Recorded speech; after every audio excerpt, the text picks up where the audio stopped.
Në Shqipëri drejtësia sapo ka nisur ta shijojë pavarësinë, ne nuk mund të hyjmë në vallën e dorëheqjeve automatike sa herë ngrihet një akuzë.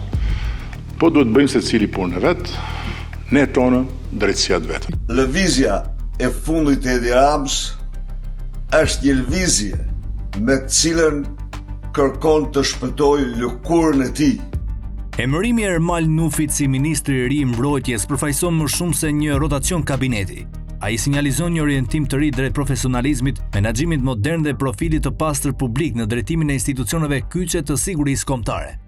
Nufi vjen nga një formim i fortë juridik i licencuar si avokat që prej vitit 2013 me përvojë në struktura drejtuese të Dhomës së Avokatëve të Tiranës.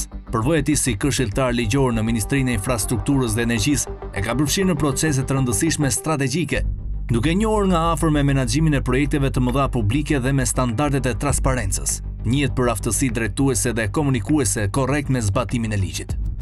Roli i tij si së-vendës sekretari i përgjithshëm i kryeministrisë e ka vendosur në qendër të koordinimit institucional, duke përgatitur për përgjegjësi të nivelit të lartë. Këto eksperjenca bën atë një figurë të kompletuar, jurist, administrator dhe drejtues me përvojë ndërinstitucionale.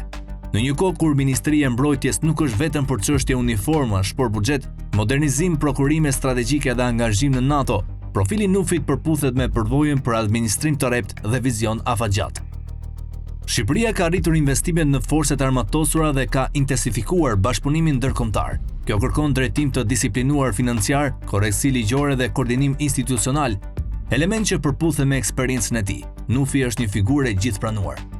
Ermal Nufi përfaqëson një brez drejtuesish që nuk mbështetet vetëm në retorik politike, por në ekspertizë teknike dhe integritet publik. Mungesa e polemikave apo akuzave personale vendos atë në një pozicion të favorshëm për të rritur kredibilitetin e qeverisë në një portofol delikat, ku gjithçka drejtohet nga qeveria shqiptare, por ka një lidhje të ngushtë me NATO-n.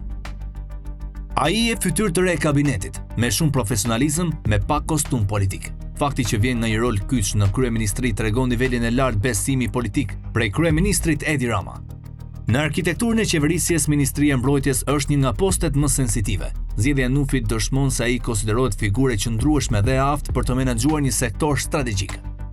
Nëse arrin ta përthejë këtë kapital profesional në integritet, në reforma konkrete dhe modernizim të strukturave të mbrojtjes, ai mund të kthehet në një nga figurat më premtuese të qeverisë aktuale. Një ministër që jo vetëm administron, por dhe konsolidon besimin institucional brenda dhe jashtë vendit. Ishte zgjedhja ndofta më e mirë që bën kryeministri me emrat e rinj në qeveri.